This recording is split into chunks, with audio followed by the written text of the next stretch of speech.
All right, welcome to the Canary in the Cage podcast. I'm Ron Morgan and my co-host Dave Havlicek. We are here to entertain you, make you laugh, and maybe even educate you. Who knows what's going to happen tonight? We do have a Monero winner from last week. Oh shit! I guess we should talk about that. Yeah, we should do that. We asked a trivia question. There are 3 movies that have 2 governors on the screen, and the answer is Predator, The Running Man, and Batman and Robin. All 3 have both Arnold Schwarzenegger and Jesse Ventura, who we talked about last week. Yes, we did. And the winner is Tellurian from the chat room. He answered it right away within 2 hours of us posting. And we didn't get any donations, so Tellurian, you just got the 0.01. But when those donations start flowing in, you guys are start getting extra. And so the other great news is that 2 other people answered the question, but they were late.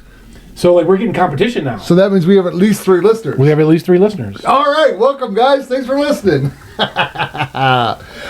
you want to mention the next Monero giveaway, or do you want to do that later on? Well, we can. I don't care, but I kind of like to mix it in the show so people don't game the system. All right, but you did say that it's not a time-based one this week, so we could do it now. It's a humor one based this week. Yeah, it's a voting one. Yeah. So we're gonna see who's the funniest one out there.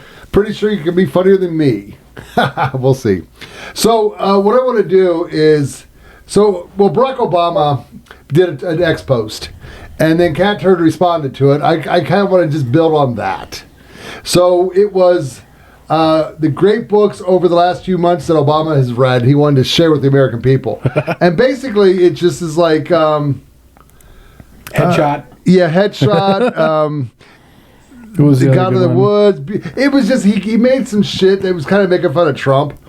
Was there my gay chef lover that died at the beach? That one might have been on Cat Turd's face. I'm not sure. Okay. So Obama just made some stupid ass book remarks, and Cat Turd responded with a title for a book. Larry Sinclair made my toes curl in a cheap motel. Now, if you don't remember Larry Sinclair, he came out back in 2008.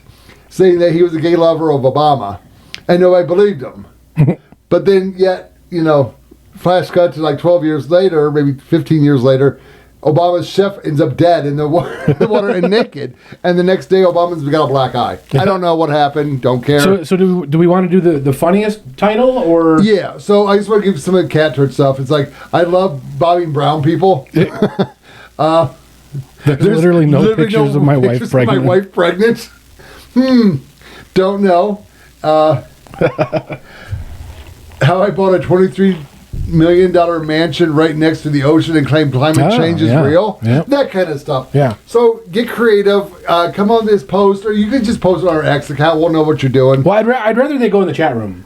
Oh, the chat room. Because then we can all maintain one area. You're more of a tech guy than I am. So yeah, go to our Matrix chat. And by the way, the 2 people that were late on the last week's challenge, they messaged via other means. So guys, try to do the Matrix chat so we can all verify who got it, what timestamp and all that stuff. There's never any dispute. Okay, so basically what we're looking for is funny book titles, making fun of Obama, even Cat Turd, or even us. Come at us, brothers. Funniest book title wins the 0.01 Monero. Yeah, you'll get $1 worth of Monero, which could be $2 in a couple days. I think it's $1.60 at this point. Yeah, so... show us your humor, people. Let's see what you got. So let's get into it. So how about it? So how Harris has been hiding from the media. Well, actually, if we're going to talk about Kamala Harris, I'm going to have to make an announcement which might disappoint you. Oh, go ahead. I'm actually going to come out in support of her. Really? Yeah. Why? So she said something that was very libertarian the other day when she was here in Las Vegas. She announced a brilliant plan to have no income tax on tips. What? Yeah, isn't that amazing? That would be amazing. That would be great. What a brilliant idea. I need to go get a job like a bartender so I don't pay taxes on my tips. Yeah, so But wait, that sounds kind of familiar though.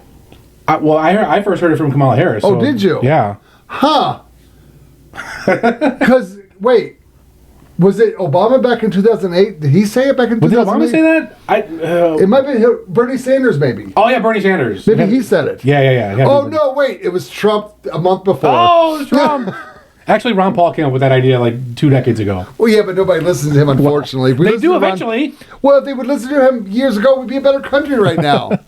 So, and actually, the Inflation Reduction Act, which was Biden's big thing, right? Yeah. That included a provision that would have IRS agents build a system so that tipped workers can report their tips. And then she voted no on that, right? Well, it was funny because the Senate was actually 50-50, split down the middle. Right, so she was a tie-breaking vote. And the vice president makes the tie-breaking vote. And she voted no. Oh, no, she voted yes. Wait, she voted yes? Yeah. Wait, so she voted... Well, I'm confused. Yeah. Oh, so she's lying. Oh, no. She had a change of heart. Change of heart, there you go. Kind of like Kennedy. Oh, yeah, I'm pro-guns now. That was dude, you've been anti-gun your entire life, which I get the anti-gun thing. Uncle, Dad, I get it. But all of a sudden in your late 60s, you're like, I'm pro-gun now. Don't believe me. No, it's so bizarre that Trump says this thing, and then, like, nobody really cares. No, there's a movement. No, there really is. Right, but then Kamala says it, and, like, the media is fawning over her, like, oh, what a great idea. Well, the media, I'm talking about real people. But that's what the normal people on the street now they think. So basically when Trump made that claim first, people made stickers, and the service industry were putting that sticker on people's checks. Yeah. So there's I saw people writing it down. There's a grass movement for that, and the Kamala Harris wanted to steal it. I mean, they have such a big propaganda regime, and like. I know. I don't know. It's one of those. It's like a comic tells it. So this is how I relate this to a young or an up and coming comic tells a joke. Yeah. And then I just forgot. Oh, Mendoza. Carlos Mendoza steals Mendoza? it. Was it Mencia? Yeah, Mencia. You guys all know what I'm talking about. Yeah. Steals it. My opinion, I could be wrong. Don't sue me because I heard you really aggressive about this. He steals it, and then because he's more famous than the comic is, the young comic who wrote that joke has to stop telling it. Yeah. Because it looks like he stole the joke. Right. So, so actually, there's a funny story from Joe Rogan where at the Comedy Store in Hollywood, there was a special light that they would turn on when Carlos walked through the door. And everybody would go to, like, old material. Yeah, to do your deep because he's material. a joke thief. My opinion, I could be wrong. Don't sue me, please. I have nothing. So Kamala Harris is now adopting Trump stuff. Yeah, she's done a few other things as well. I bet that was the biggest one. What was she talking about yesterday? Fuck, I can't remember. Well, the funny thing is, and I watched the video on a podcast, so I haven't been able to find it outside the podcast because I've been busy at work and I have a life. She made a comment. They're like, so she doesn't answer questions of press at all. Yeah. She hides from the press. They're not going to let her talk because we all know what's going to happen. It's going to be entertaining to Dave and I. And then we're going to pass that along to you because she's dumb. And that's not my opinion. That is fact. Sue me. Take me to court. Let's talk about it. I got videos to back it up. This may have been scripted. It may have been not. But again, it's Harris, so she always goes one step further. She was walking to the plane, and a reporter asked her, Harris, when is your economy plan going to come out? And there was no teleprompter in front of her because they haven't made the teleprompter that can fit on her shoulders and stick up in front of her and be invisible to everybody else. Until they invent that, she's got to speak off the cuff. So what she said was, my economic plan will be coming out later this week, and it's going to be tomorrow. If she would have stopped there, I would have been, okay, let's wait for it. She didn't. She goes, my economic plan is going to come out later this week, and it's going to be about economics. Oh, okay, very good. Well, I mean, I guess some people might have thought it was going to be about pancakes. I mean, what else could it be? I mean, pancakes are good. Have you gone to our website? No. It's basically just spam for donations. Like, there's no policies. There's no plan of action. There's nothing. Oh, if we elect her, you guys, come on. I don't want to be a leftist like Robert De Niro. I'll move out of the country. I won't because there's nowhere else to go. But I will dig a hole and live in my hole if you guys elect this woman to president. And let's talk about her VP pick. Mr. Hands. I didn't see this. Hands? No, he does it every time. Really? Watch it. He's got somebody who's good at photoshopping. Please.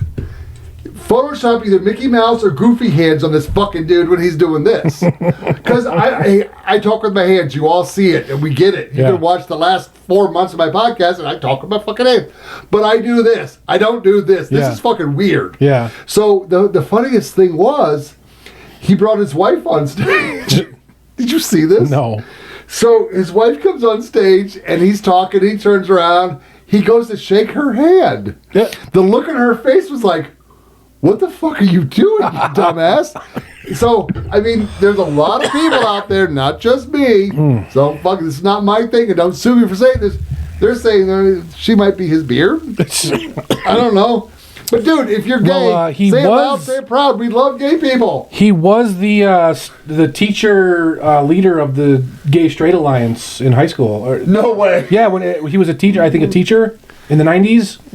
And he was the sponsor of the Student Gay Straight Alliance. Yeah, so he's yeah, dude, I hate talking about gay, like Chase Oliver, gay. The Walz dude, gay. I don't want you to think we're gay bashers because we're not. Say it loud, say it proud, we'll embrace it. The libertarians love gay people. Just don't make us watch you have sex. It's just gross, dude. It is to women. Oh, man. No, Here we go. Hate mail. There we go. Here comes the hate mail. Even the gay guys can go, yeah, I get it. But we love you anyway. I don't care. Yeah, so it was just weird because it's kind of like when Biden sniffed people. Yeah. They're like, no, he's just being a granddad. No. It's a look on the person's face. Yeah, look at her face. That's not. She's like, what are you, a dumbass? I'm your wife. Don't shake my hand. Wow. Yeah, I can't use the word weird anymore because it's kind of like I'm now stealing their thing and I don't find weird. Do you remember like we used to disqualify people for shit like that? Like, do you remember Howard Dean? Oh, he did the yell or something. This Howard Dean scream. Oh wait, there was another one. He was crushing. What did Dukakis do?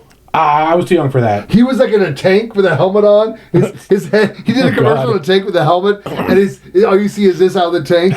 And he had some weird slogan. So I don't know. I mean, but yeah, no. Politics has now completely changed. Because there's no way this would happen ever. Well, no. You look at it. So this was brought up today on a podcast that may have been the Litter Box.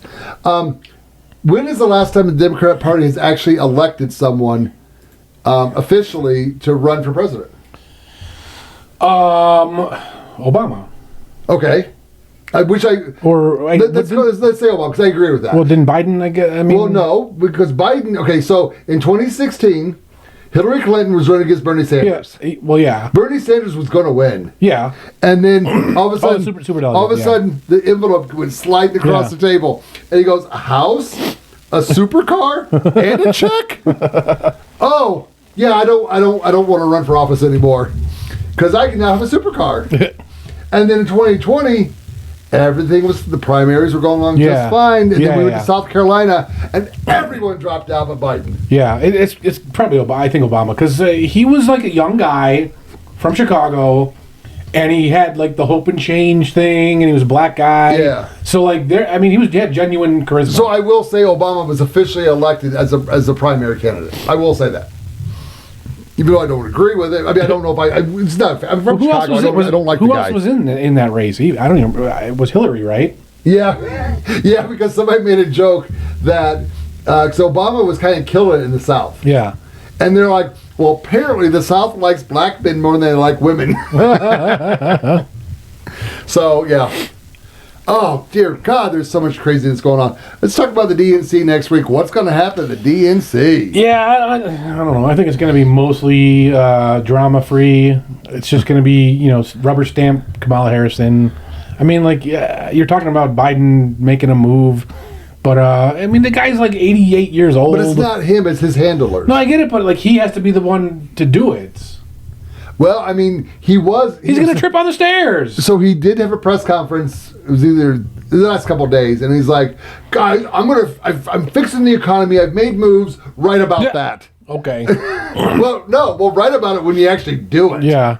No, but they're saying that he might try to do an in game around, but technically, he won the primaries. Yeah. So legally, can they appoint Harris? They can do whatever they want. They're a private corporation. Oh, that's right. Like the NFL's an entertainment group, so they can cheat. Exactly. Oh, did I just say the NFL cheats? Oh shit, I shouldn't say that. Well, they are an entertainment group though, like the WWE. Yeah. So when the referees make really bad calls, and they go, "Oh, it was a bad referee," or was it them cheating to get the right people to the Super Bowl? Well, so I here in Vegas, people do a lot of sports betting, and like poker gets really big during Super Bowl because people come and watch it on the TV. Last year it was actually here, so there were a lot of people in town, and I always make the same bet on these events. Based on the symbol of the NFL? No, I make the same exact bet. Okay. No matter who's in the finals, who's in the Super Bowl. So I bet that at the end of the game, the ref will make a call that ruins the spread, and I win every single time. Wait, is that a joke or is that actually a bet? That's not a bet. See, it needs to be. Well, they would never let you bet on that. So last week I said I wanted to see if there was a line on people fucking up on airplanes and making them make an emergency landing. Yeah. I was on Twitter like 2 days later. I go, "Oh shit! It just happened." It was from a week ago. It was a week prior, so I missed it by a couple days. Kind of like Biden leaving the office or leaving the presidency. I kind of called that just a couple days late. Apparently, I'm so good. Then I'm ahead of the game. I'm so far ahead of the game that I just got to stretch out my my predictions. I guess. I don't know. So like the betting. Speaking of the betting markets, like Kamala's in the lead. I mean, like what the fuck is going on here? No, she's crushing. She's crushing it. So how? So who is fucking voting for this woman? Well, it's polls. I can ask a question. And then the betting markets are not based on polls. I can get 5 people in this room, and I can ask questions a certain way that will make them think Harris is going to win. But betting markets have nothing to do with polls. It's how you ask the questions. No, there's no question. It's who's going to win, and I bet on my. I'm putting real money. It's based on the media, though. No, it's not. So she's paying. Dude, you're laying real money. I know what I know, but so she's paying TikTok influencers to write positive influences about her. Oh, but that doesn't change the betting markets. Well, it changes the hype. I know the betting markets. You have a valid point, but I mean they're speculating as well. And if they speculate off what's on the media, I mean, what else? What do they use besides the media? Well, I mean, so people putting real money are more likely to be using real info, right? Because they stand to lose a lot. So give me something real about Harris that you've heard or that you know that would make you think she's going to win. She's not Orange Man. She's got the cheating regime behind her. So the bettors are realizing that all these 40 million immigrants that are in this country are going to vote for her. So I can't tell you what an individual bettor is basing their knowledge on. Well, yeah, but what's the algorithm or whoever sets the odds? What do they think? Nobody sets the odds. The market sets the odds. Yeah. So did you catch her rally at the airport? No, I don't watch any of this shit. Like I rely on you for this stuff. I don't watch it on TV. I just catch it on social media or on podcasts. So she had what appeared to be thousands of people greeting her as her plane landed. Yeah. At an airport. Yeah, I saw things about this. Yeah. So the weird thing is there was it's like a picture taken back, and I didn't do a head count, but let's call it 1,000 people. Yeah. Whatever. Would the airport let 1,000 people on the tarmac? I don't know. With the Secret Service? Well, the Secret Service might if it's an event there, but I still think the airport would question that. They would have like a big Pac-Man shaped zone of. Yeah, that'd be fine. Oh, you're coming around to the conspiracy of the shooting. No, come on. There was a Pac-Man. It was. I know it was a Pac-Man. So, Kamala Harris is kind of walking down the stairs to 1,000 supporters, and the problem is. Planes they're made of non-reflective material, right? Oh no, they are made of reflective material. Okay, where are we going with this? The people weren't in the reflection of the plane. There was like a car over here, a truck over there. Okay, I didn't see this one. I saw other ones. It's on our fucking Twitter. I saw. I mean, I don't look at everything that comes out. Hey, I spend time putting stuff on Twitter. I expect you to look at it. So okay, when you tweet on our accounts, You're like, I don't get notifications. No, I don't get notifications of our tweets. Okay. So I have to purposely go and look them out. So like, you need to start linking them if you have something to say. No, I am. I'm doing the whole. No. Like, if you post a tweet, you have to go into our chat room and link to that tweet. So I hit the quote button, and I'll say some words usually, and a few times I won't want to say words, so I'll just put repost. Yeah. But it ends up on the... No, that goes to our followers. It doesn't go to me. Who the fuck are you? I'm the owner of the account. Okay. Whatever. I'm old. I don't understand. But I did see other photos, like, in stadiums, and, like, it looks normal until you zoom in. Mm-hmm. And you zoom in on these photos, and people got all these like weird zombie faces. Mm-hmm. They're missing fingers. Like, things are twisted in ways that don't make any sense. Yeah. There's people that are like, so like most of the people in the crowd are facing this way, which presumably that's where Kamala Harris is. But then every once in a while, there's someone that's like unnaturally facing this way, and it's and like they look photoshopped. Like, what the fuck is this? So the rumor is she's paying people to show up. It's $250 a head. So at the Trump, when you go to a Trump rally, do you have to show your ID? Did you show your ID? Okay, right. So they're saying Trump does not check IDs. She does. Okay. So if she's paying people, you got to prove you were there. So you got to show your ID. Okay. So maybe that check comes in the mail, and the check comes with the NDA. Yeah, but then why are they AI manipulating these photos? They're trying to make it look like she actually has people at her rally. So even when she's saying she can't get enough? I don't think she can get people there. I guess I missed out. I guess I should have went to. Now, so I noticed that some of these photos were put out by anti-Kamala people to like double reverse, make her look bad when they were fake photos to begin with. But then like others were at her rally. Like, right. I know they were at her rallies. And that's the problem. And one was on her Instagram account. So like, that's not a Trump plant. She posted it. And that's the problem. We don't know. Yeah. Because we can't trust our media. So I don't know. Yeah. The one reason I could maybe say this is a thing is like maybe modern phones are doing AI shit to your photos secretly. Oh, come on. Because like they have the red eye. Remember the red eye thing that used to be? Like, for all you kids out there, when you took pictures of people in the 80s and 90s and before, like your eyes got red because of the light reflection. Yeah. And you had to digitally remove that. So you think there's a filter that before you take the picture it says add 1,000 people? No. I think there's like default filters that do like red eye reduction and whatever, and like they're getting fucked up for some reason. I don't know. I agree. I honestly can't. I won't argue because I don't know either. It's ridiculous. But that's the only reason I could see this making any sense. Because otherwise, they're doing it on purpose. So, again, I don't look at the action. I look at, like, the reaction. I look at the bigger picture, I guess.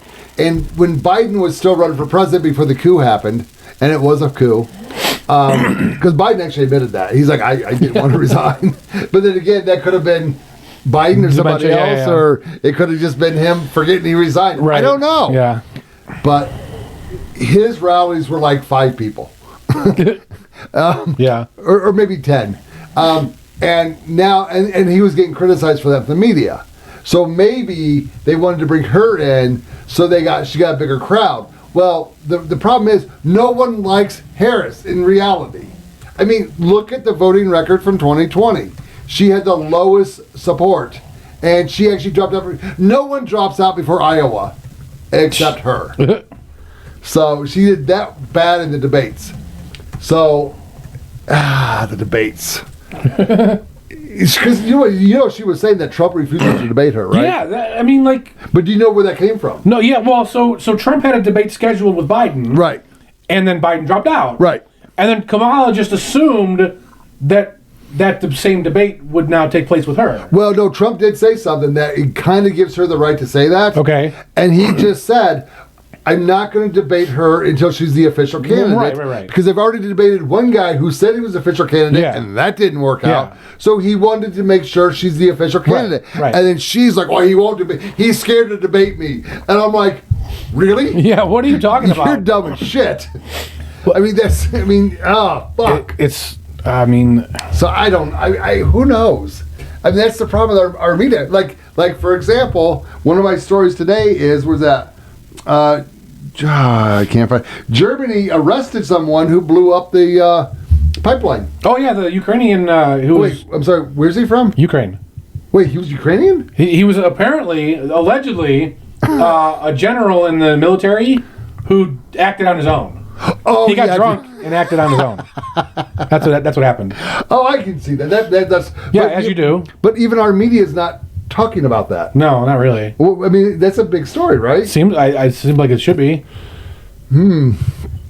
So, a Ukrainian general scuba dived down all by himself. Did he have like a rowboat? I think he had a team of people. Was it in the United States Navy?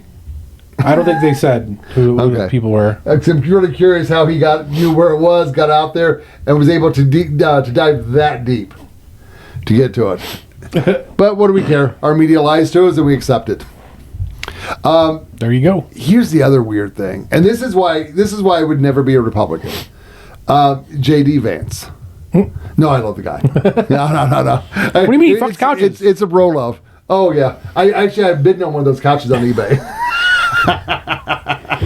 He was caught in drag and wearing communist. Do you know how many times I've dressed in drag?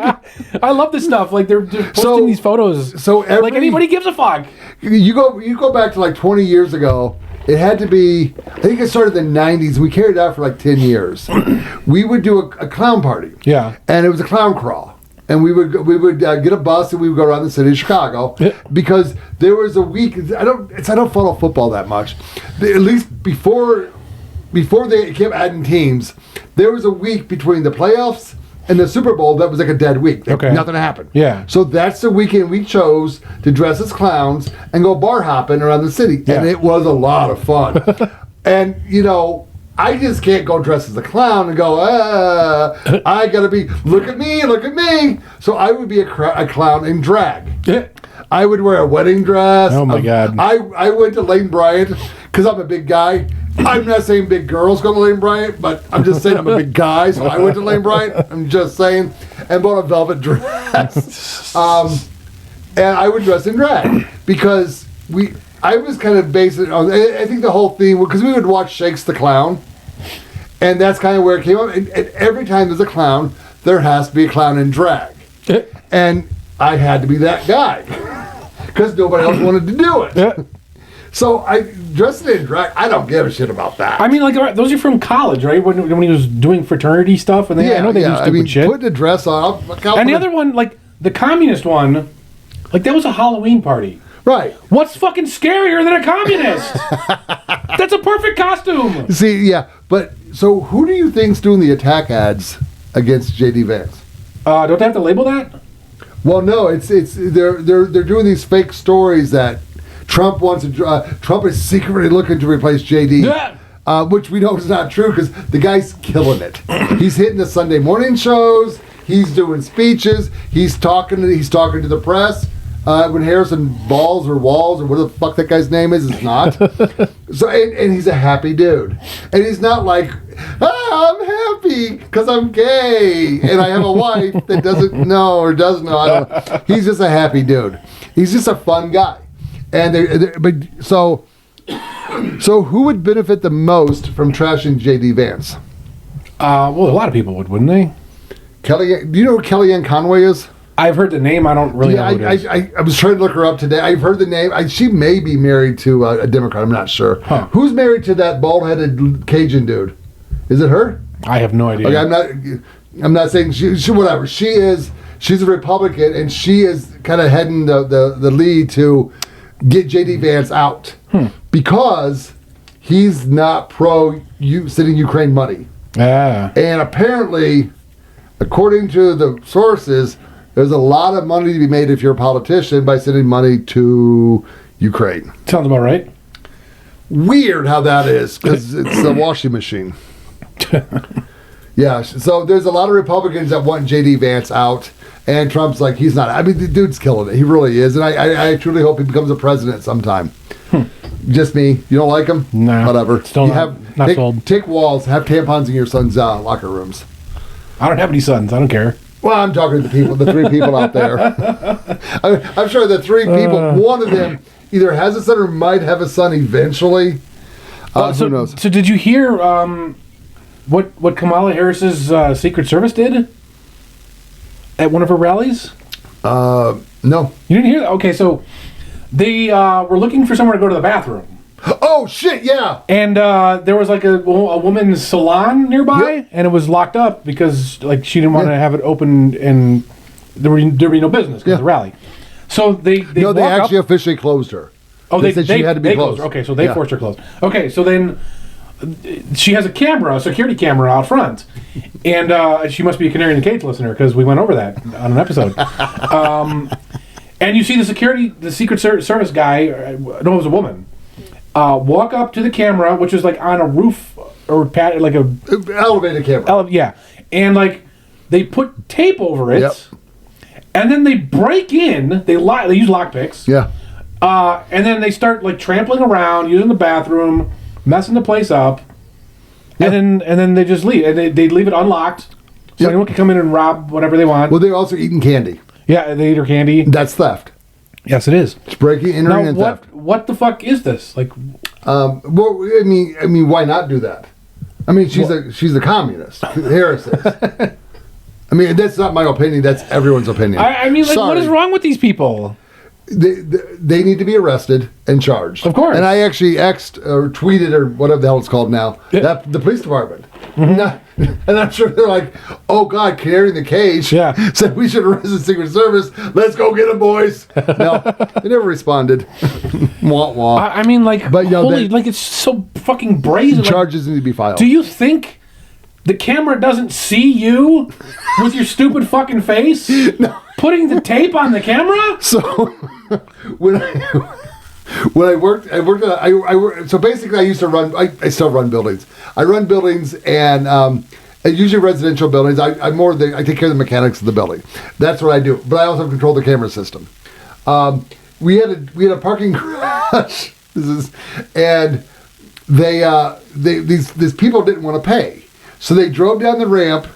The passenger gets out of the car, starts walking towards the gate, and realized there was a camera, and then he went like this.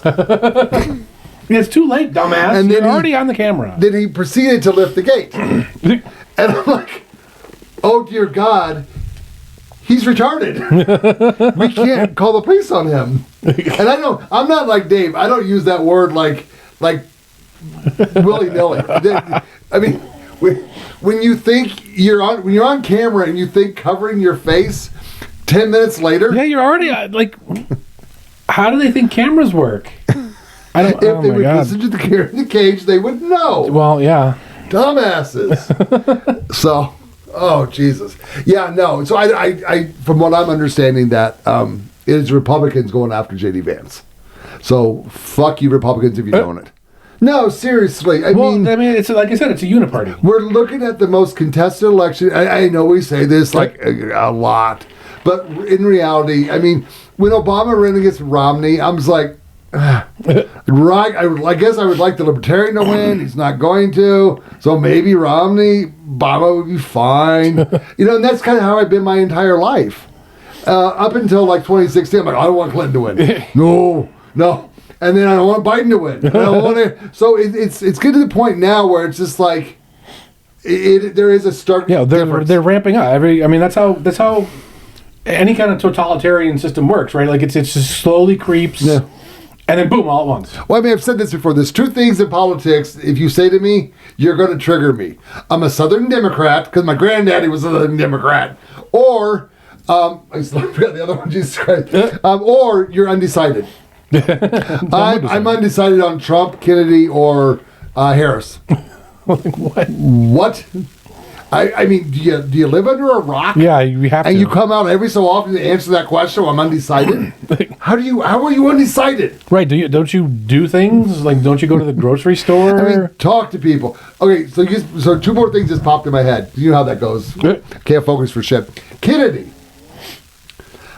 There's a rumor out that he went to the Harris campaign and said, asked for a cabinet position. Yeah, and I'll drop out. Yeah. He denies that. Okay. Did he do it or not? I have no idea. If he did, I'm not a Kennedy supporter, I'm not. I get some issues, and I can go over later. But I do dig the guy. I do. I mean, but if he did that, they kicked his ass out of his own party. Right. You know, the Kennedy family is synonymous with the Democrat Party, Right. and they kicked his ass to the curb, and he's willing to go bend the knee and kiss the ring. Really? Yeah. So if he did that, I mean, he is denying it. So I'm kind of hoping shit comes out later on whether. Yeah, you know, what I don't understand is like, you know, these people aren't using Signal. They're not using Symbol X. No, the Secret Service is using Signal though. So they're not. I mean, like the actual like RFK and whoever. You're right. They're not using Matrix. They're using fucking email, right? So why don't anybody ever come out and say, "Here's the email"? Now there are like some popular young streamers have been doing this lately, right? Saying, "Hey, I got this email from the Kamala Harris campaign," and like they're on stream with their 1 million followers, right? Reading it and saying like they tried to pay me to say this bullshit. Like, who the fuck are you, man? I don't give a fuck about your politics, and I don't like Trump either. But like, I'm not for sale, motherfucker. So like, right? We know they do this. Yeah. So why doesn't anybody ever come forward with these? You know what I mean? Well, no, there are some TikTokers coming out. No, I mean like other like Kennedy. People. Yeah, like real people. Yeah. Because I fucking would, which is why they don't ever email me. Like, they're never going to send us emails. Well, no, I'm really hoping we get one. Yeah, right. Well, no, it'd be kind of fun. They're never going to send us. It's $250. Vote for Harris because she's really good. She has an opinion. I would post that shit on our website. She's going to fix the economy day one. So I mean, she's been in office for 3.5 years. But she's going to wait till day one to fix the economy. I would post that email on the front page of our website. With a picture of my ass. I like showing up my ass, people. Sorry. I'm sure most of you have seen it by now because there's videos out there. Oh, boy. But you know, so her economic plan that discusses economics comes out tomorrow. Yeah, oh, nice. Do you know what one of the things is?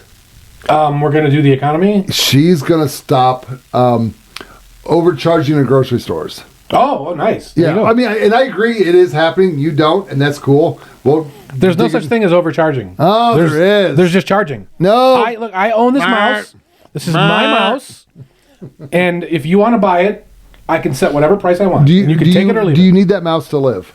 It doesn't matter. Well, I guess you do, but I mean, it doesn't matter. Because you spend your whole life on the computer. If I farm food, it's my food, and if you don't take the price, you can walk away. Okay, well let's go with that theory. Even though I don't agree with it, but let's go with it. Because in a lot of ways, you are right. I'm not saying you're wrong. But she thinks she could fix it by stopping price gouging. Which doesn't even make sense. So the only way to stop price gouging is to create another government entity to investigate and enforce the price gouging. And we spent how many billions on this new agency? Well, but see, that doesn't matter because that's tax dollars. That's not our money. Oh, wait. Tax dollars. No, she's gonna. The solar flares and the UFO tech. Oh shit! She's gonna charge us for it. Yes, she is. Fuck. So you're gonna pay for them to investigate that grocery store. So that made me think. Maybe you'll save 30 cents at the grocery store, but your taxes went up by $20. So you know what? Maybe I will. If I do another Monero giveaway and I just give you the cash for the Monero, I'll give you the $1 or the $1.50. Can we do another Monero giveaway if I pay for it? Well, what's the idea? Give me a program that the government started that actually worked. Oh, I'll give away all my Monero if you can answer that one. You said that. He's just kidding. He might be wrong. You can have every single Monero that I have, but if you can answer that question. But no one knows how many Moneros he has. No one does. He only has $3 of Monero. I mean, they really think that we're like, oh God, the government is coming in to save us. Here they come. Yeah. Oh yeah, they're marching lockstep. Yeah, awesome. Wait, what? Put my hands up and get on the ground? Yeah. Yeah. But that's her economy plan. It's coming out tomorrow. Well, you know, it might not actually be her doing that. It might be the UK doing it. The people pull. Oh, I thought it was her puppet masters. No. It might be the UK. Yeah. Well, no, they're too busy threatening us. Right. They're going to be the ones coming after us. Yeah, because the UK has threatened to say if we tell the truth online about UK stuff, they're going to arrest us. Yeah, they're going to extradite us. The truth, right? Yeah. Okay, if we call out their bullshit. Yeah, they're going to have us extradited to the UK to stand trial in the UK. But are they going to arrest us now? Did we just break the law? I guess. Oh, motherfucker, come after me. You want my address? Message me. Come to my house. I have multiple levels of attacks. This guy did a video. Like Indiana Jones style, walking up my sidewalk. I can't believe the balls on this guy. Like to say, just because you're in America doesn't mean you're safe from UK laws on internet posting. We're going to have you extradited. So let's think about this. What if he said that when Trump was president? Oh, he would never say that. But what if he did? What would Trump's response be? I don't even know. Another Monero. Nope, we're kidding. Because he would lose his mind. He would absolutely, yeah. Well, that's why they would never say shit like that. Like they knew better.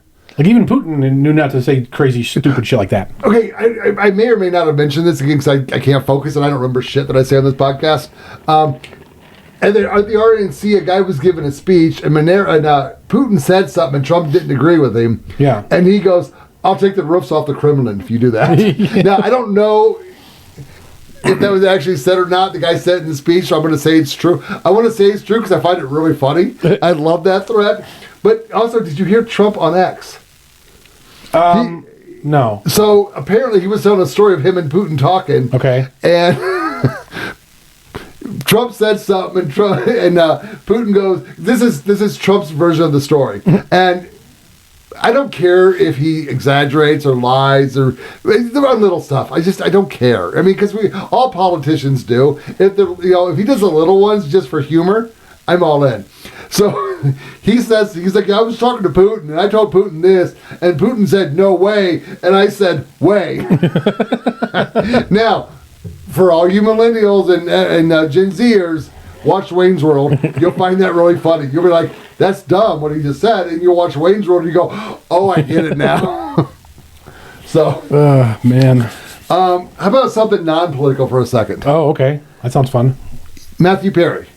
The guy from Friends? Yeah, he was murdered. No, they arrested people today. Okay. Yeah, they arrested, multiple people have been arrested in connection with the drug overdose of the death of Matthew Perry. Huh. He was on, shit, I guess I should have written something down. The ketamine. He had ketamine in it. Okay. Now, did he willingly take it? Then that's no one's fault. This is probably a government overreach and probably the media overreach. Well, no, hold on. So, if you sell me ketamine and you say this is 10 milligrams, and I don't know what a sane dose of ketamine is, but if you say it's 10 milligrams, and then I take your word for it, and I take it, and it turns out it's 100 milligrams, and I overdose, then yeah, you should be on the hook for that. You defrauded It's an illegal drug. You chose to. I don't care if it's illegal or not. Like you misdosed. Oh, I see. Yeah. So you'll buy chicken at the store that says it's chicken, but it's not really chicken. Where is it not chicken? What do you mean it's not? It has bones in it and feathers. Oh, that's all fake, man. Come on. That's alien technology. Yeah. Okay. No. I mean, no. We bought some chicken the other day. No, I think you told. I actually took the chicken back because it was. Yeah, you told the story. Right. No, I'm not reiterating. I'm just like. That's why you always buy the whole chicken. Yeah. So, but yeah, okay, fine. I mean, yeah, you shouldn't lie about your drugs like Joey Diaz is dosing people. But again, Joey Diaz doses people, so fuck you. You took candy from a stranger. Well, no, that's THC, right? Yes, yeah, that's not going to kill you. That. And you have to take fucking like that's what makes it funny. Your whole body weight to kill you. Whereas ketamine, that stuff will fuck you up. No, agreed. Yeah, I'll let that story gain some traction before I actually get more into it. I just wanted to talk about it. Actually, something else I did want to talk about. I mentioned this back in March. We first started the podcast. The bombs at the DNC on January 6th. You remember that? It was the pipe bombs? Yeah. Yeah. So that's kicked up in the news again. I saw like a month ago they said maybe there's a suspect, but then it died down. No. Fuck them. The suspect, they know who did it. Yeah. So going back then, they have, so January 6th was happening at the Capitol. Yeah. And they geofenced everybody. Right. And started arresting people that were like walking their dog. Yeah. Like I was walking my dog past the Capitol. You're going to jail. This guy walked to the DNC, and they say the RNC, but the bomb is kind of closer to a different building. Whatever. They have him on the phone on video, and they released some video footage of him. Yeah, I saw that. But it was like video footage from a 1960s gas station. No, seriously. Like the footage was better in the 60s pumping gas. So now, but it's kicking up. So it's a story that I don't know a lot about it yet, because there's, it's not like the government tells us the truth.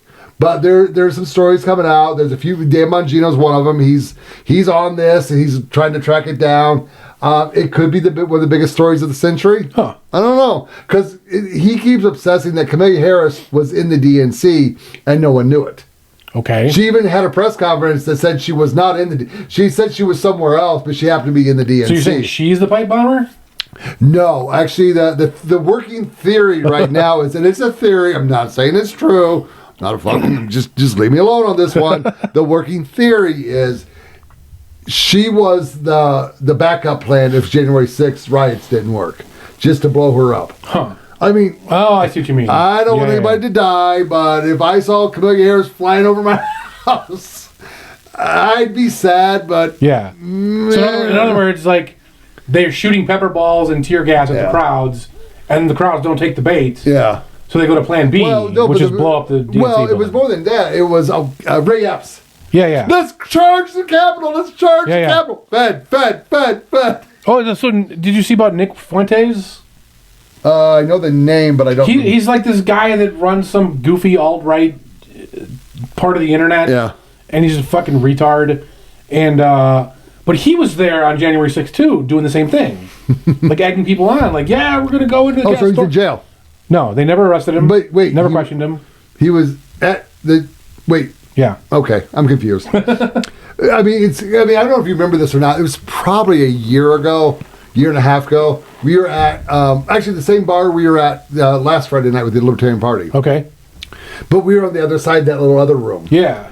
And some dude showed up, and he was like all aggressive about doing shit. I'm like, I'm going to the bathroom. I went to the bathroom, I came back, and I went to I don't think I saw you, but I saw Jeff. I go, do you know this guy?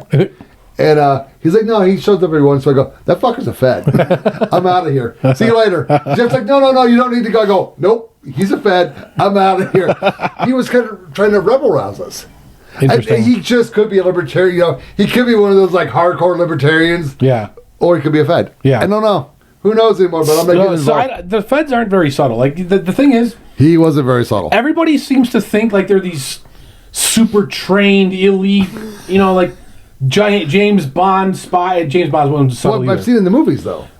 Well, yeah, you see it in the movies, right? But like these. So there's a guy. Remember the Gretchen Whitmer kidnapping plot? Oh. Yeah. So I saw an interview with one of the victims of that. Like the guy. Well, the victims or one of the guys who they charged with trying to kidnap one of the guys they entrapped. I mean, he technically was a victim because the FBI set him up. Yeah, he got off due to entrapment, so that makes him a victim. Victim's good word. He was telling the story of what actually happened, and basically it was like a bunch of guys that would hang out and go to the bar, and just like we do the libertarian meetups. Oh shit! And one of them was like, "Yeah, let's go out to the range and shoot," right? Mm-hmm. So like they pick him up in a van, and they're driving off, and he doesn't know where they're going, and like when they're like 100 miles away, or not 100, maybe 50 miles away, and he can't just get out and leave. Right. They're like, "Hey, by the way, we're going to kidnap the governor," and the guy's like, "What the fuck are you talking about? Like you said, we're just going to go to the range and shoot it." And they like give him a ski mask and a rifle, and they're like, "Yeah, we're gonna do this. We're gonna kidnap the governor." And he's like I don't even want to, like, well, what do you do in that situation? Right? Like, you're there with these guys that you don't really know very well. You mean like the FBI agents? Yeah, the FBI agents. But, like, from your perspective, they're just dudes you're hanging out with, you started becoming friends with. And, like, now they're trying to make you be part of this plot to kidnap the governor. Like, that's what these FBI people do. They're not subtle. Well, they're fucking stupid. You do know about the two guys who wanted to blow up Wrigley Field, right? No. So there was two guys in Chicago, wanted to blow up Wrigley Field. They idiots had no problem making experience, no way of actually getting it done. But all of a sudden, a guy joined their group and said, "Oh no! I can help you get a bomb." Yeah. And they're like, "Really? Okay, let's do this." Yeah. And they planted a bomb in a trash can outside Wrigley Field, and it blew up. And it was more of a smoke show, kind of like me. I'm a smoke show. Don't comment on that. And they arrested them for trying to blow up Wrigley Field. And this is all like they don't. So that would make the FBI terrorists. No, they're fighting terror. No, they're fighting terrorists. Yeah, okay. Oh wait, no, they're not. Okay, they're creating terrorists. Oh, they're corrupt as fuck. And they're not good at, like, they pick for they deliberately go after the lowest hanging fruit, like, you know, people who aren't very bright. Right. And often they have autism. So like they literally don't even. Well, yeah, that's. But yeah, they're never going to entrap someone like you or me that like says, no, that guy's a fed. I'd be like, Yeah, like, cause they're just not fucking smart. Like, they're not even trying to be smart or subtle. Yeah, no, it's yeah. So if you guys are hanging out, you know, if you're in a libertarian group in Tennessee or whatever, and someone shows up, what did you say Tennessee for? I don't know, just pick a random state. Oh, a random state, random. Yeah, not like Illinois, Wisconsin. There's no libertarians in Illinois. What are you talking about? No, but if someone shows up to your meetup and like nobody really knows him, and he starts talking like, yeah, let's go shoot some politicians. That's the Fed. I mean, they don't even try to hide it. Right. They're fake. Don't listen to them, guys. I mean, come on. The government is trying to set us. Unfortunately, we don't have an honest government or honest law enforcement. I mean, going to local police, whatever. I mean, and honestly, like, maybe start recording these people. Ooh. And like, well, Ray Epps, they actually have him on video. Yeah, exactly. And that's how they identified Ray Epps as a person who was encouraging people to break into the Capitol. And he was never charged until people started complaining. Backlash came, and they charged him. Yeah. And even though most January 6ers went to jail, he got probation. Yeah. So yeah, like start actually, like, pull your phone out and record people that do stuff like this. Oh Lordy. No, it's a sad day right now. So, what else do we have to bitch about? So I have a good one. I'm surprised you didn't bring this up. So DEFCON was last week. I did, okay. And they did not hack the Sphere, unfortunately. Dumbasses, why not? Well, they have better things to do. So ever since 2017, DEFCON has had permission to have what's called a voting village. Right.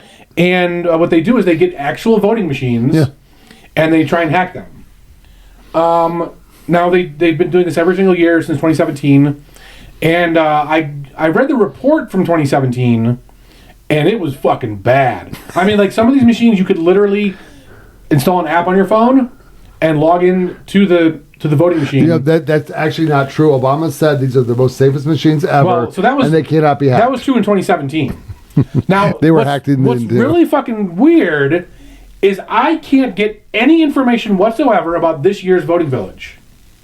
Now, I have friends that go to DEFCON, and I don't think any of them went to the voting village, but they are high up. They know people that worked everything.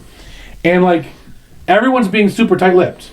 But there's a couple of news stories out there, and they're mostly right-wing sources, and they say, oh, the voting machines are hackable, and there's no time to fix them, according to DEFCON. And I'm like, okay, well, give me some specifics. Yeah. There's no specifics. So, like, I don't know if they're making this up, if there's something, like, seriously wrong with the machines, or if it's bullshit. Like, I literally cannot find any information. Right. So, like, if any of you guys listeners went to DEFCON and read the voting village, please give us info, because we want to report on this. Yes. And, like, I literally tried as hard as I could to get this info, and I couldn't get it. Well, the media would talk about that. Well, I'm not talking about, like... No, I know, but, I mean, it was a big story, though. Well, yeah, but I'm talking, I knew people that went to DEFCON, and they couldn't get the info. So, speaking of DEFCON, I mean, I get it. Sometimes it's on the X. I mean, I get it. You guys like having fun, like hacking shit. Like, are they the part of all the Social Security numbers in America were hacked the other day? I heard about that. So, and I've been trying to find that too. And that's fine. I mean, you want to do that, cool. But I mean, it's kind of like low-hanging fruit. I mean, if you really, truly want to hack something, hack the IRS. Well, so here's the thing. And hit delete a lot. Just, I mean, like Homer Simpson got that little bird that just like... So the thing is... Delete. Like, very, very few hackers are targeting specific targets. IRS, please. Right, I'm begging but you. it's not that easy. Because if you have a specific target... They IRS. might not have the vulnerabilities that you're familiar with, or See, I think the IRS. So what hackers are doing? Hold on. What hackers are doing is they like hack random shit. Right. And whatever they get, they do a phishing campaign. They catch a big one. So Yeah, whatever you get, you get. That's you how they got MGM. Or, MGM and Mandalay Caesars. Bay or whatever the fuck it was. Well, MGM and Caesars. Yeah.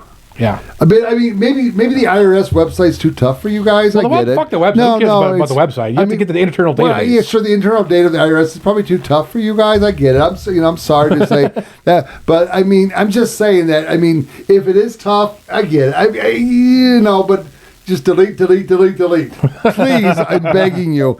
I will personally buy Monero and give you a whole bunch of Monero if you hit delete on the IRS websites. I wonder what I'm saying that for. By the way, we do not condone any committing of crimes. Oh God, no! Don't ever commit a crime. That's a joke. Anybody who takes me serious, go see a doctor quickly. Delete. So. Oh, come on, getting phone calls during the... I'm going to have to answer that one in a second. So, the other thing, I made a comment that... this will be my last story before Dave jumps into his thing. So, I made a claim that Biden had a medical emergency here in Vegas. Mm-hmm. And that kind of precipitated him stepping out. And whether... I had no proof of it at the time, and I didn't, but I'm kind of going on sources and people that I trust, and... guess what? We got proof now. Yeah, that was confirmed. We got metro traffic, radio traffic. They had actually Maryland and DI shut down for quite a while. Huh? That's right up by me. I know. That's a path that I use quite a bit. Do you remember what day that was? Well, it had to be what day? It was a Friday, I believe. Friday. Okay, I probably was just saying it like I was doing the podcast, probably uploading it. So Biden did have a medical event here. We still don't know exactly what it was. But they wanted a path secured to the hospital. Yeah. And they canceled that, and they said that they were going to go to Johns Hopkins on the plane. So whether it was a serious one, a serious medical event, or a minor one, or he actually died. I think he fell and in his head. needed to get a robot put in his place. I mean, no. I mean, when the UFO crashed in Roswell, we got special information. Oh my God. And now we know how to fake people. No. Dude, he fell and hit his jaw. That's why he had a bruise. I don't know why they just don't be transparent. Be like, yeah, Biden fell. He hit his face. He got a bruise. Okay, so that story, people would go, oh, yeah, I fall all the time. Yeah. So why wouldn't they say that? I don't know. Maybe he fell doing something stupid. Maybe he was sniffing a child. He was actually at a Mexican... Wait, no, I'm sorry. I have to read the article. They actually named the Mexican restaurant he was at. Yeah, Lindo Michoacan. Right. So he had too many margaritas. We've all been there. There you go. He was chomping down on a burrito, too many margaritas, and fell. Everybody would have went, oh, yeah, I've done that before. Yeah, I actually like Biden now. You're right. We just maybe that's why they didn't reveal the true story, because people would like him. And they wanted to get rid of him. Oh, shit. That's a deep one. That conspiracy theory brain of yours is starting to click in. See, now that's the kind of thing, again, means motive opportunity. Mm-hmm. They have the means to do that. They have the motive to do that. And they have the opportunity. Yeah. Like, you don't need anything else. All right, I think that's enough of our shit talking and shit we're just shit posters that talk. That's right. It's just easier than typing and knowing how to spell. I mean, how do you spell the word special? How do you spell? I just look for that red line and then right click and then pick the one I like. When I'm on my Chromebook, it just doesn't fucking do it. Yeah. And I don't know how to spell. How do you spell the? Yeah, by the way, if you guys see us tweeting and it's retarded sounding, that's Ron. Him. That's Ron. No bullshit. If it says the word retarded, that's me. Okay. So what is your your advice for the week or your story for the week. I would like to talk about knives. Ooh. So, like, a knife is the most basic tool fundamental to humanity. Yes. It's the first tool that humans came up with. Early knives were likely made of rock. Humans discovered that some rocks, when you smash them, they make sharp edges. And you can take those sharp edges and cut your meat. And meat is tasty. So meat is tasty. So modern knives are made of steel instead of rocks. Cold, hard steel. So let's talk about the history of steel for a little bit. Because this is really important to how you select your knife, what knife you want to buy. So steel fundamentally is an alloy of iron and carbon. So it's about 4,000 years old. First discovered in Anatolia, which is the modern country of Turkey. And we think that the first steels were actually made on accident. So during the Iron Age, you would take certain rocks which contain iron, and you would essentially put them in a big furnace and melt the iron out, and then you would take that iron and build iron things out of it. Now, some of those furnaces got so hot and included things like charcoal that some of the carbon from that charcoal seeped into the iron, and people started noticing that this other mixture of iron was harder and held an edge better. That's cool. And so iron is a little bit soft and brittle. So like if you hit iron with a hammer, it'll just crumble into dust. Whereas steel, if you hit steel with a hammer, nothing's going to happen. Steel's very hard, very resistant. So it's essentially the earliest steels were made in either bloomeries or crucibles, which are those types of furnaces which you stuff charcoal in. So now in the Bronze Age, they made bronze with copper and tin, and you can melt copper and tin with a wood fire. Right. So iron is a higher melting point. Right. So you cannot melt iron with a wood fire. So when people started discovering charcoal, that's when they started making this iron. Oh, shit got real then. Yeah. So there's this type of steel called woots, which has been known as Damascus steel. You made that word up. No, woots, W-O-O-T-Z. You can look it up. It used to be called Damascus steel from the Syrian city of Damascus, and that was developed about 3,000 years ago in India. Which, why are we calling it Damascus steel? It's from India. I don't know. So now Damascus steel, or woots, has a higher carbon content than the first steels. So essentially the way it works is the more carbon you can fit into steel, the more of steel's desirable properties you'll get. Oh. Up until a point, at which point it crumbles. Because carbon is, it's like dust. It's like a graphite. So if you have, I think the maximum you can get is around 20% carbon, and that's when you start, losing your desirable qualities of steel. Oh, interesting. So essentially, these people in India, they discovered how to get higher content of carbon in their steel and still maintain coherence. Ooh, that's a big word.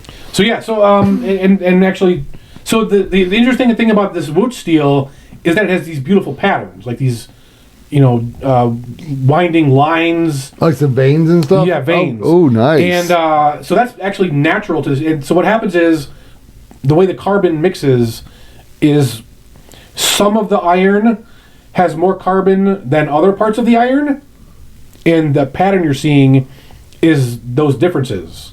Oh. Yeah. Oh, I like that. Yeah. So there were still further advancements in Europe around 2,000 years ago. So I'm not sure how exactly they were able to get it more carbon into there, and why they didn't get the woots patterning. But these are things that developed, essentially the swords that we think of, like ancient Roman swords, gladiuses, the Greek swords, and then further still the medieval swords. Ooh. So medieval swords essentially have this very complex steel that people figured out. And then so modern steel is made from what's called pig iron and coke, which is a higher concentrated charcoal. Okay. Yeah, not cocaine. Oh, I was getting the soda pop. So pig iron is essentially pure iron that they put into these bars, and they're called pig iron bars because apparently someone thought they looked like pigs, or like pig troughs or something. Weird, I've never heard that before. So they dig like little things in the dirt, and then they pour the iron, and then it solidifies. Oh, and then that's a pig iron bar. And then they take the bar, and they mix it with coke in a blast furnace, and then that's how you make modern steel.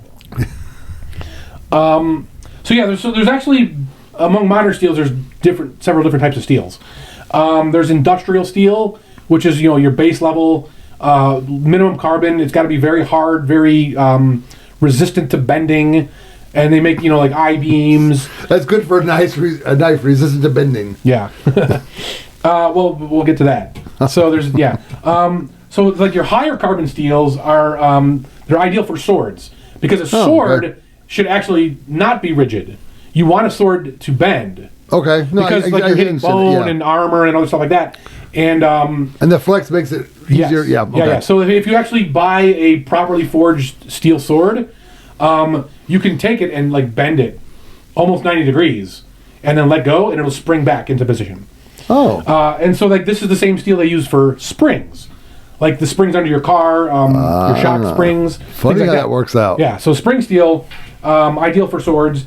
Now, the thing about spring steel is that it's very prone to rust.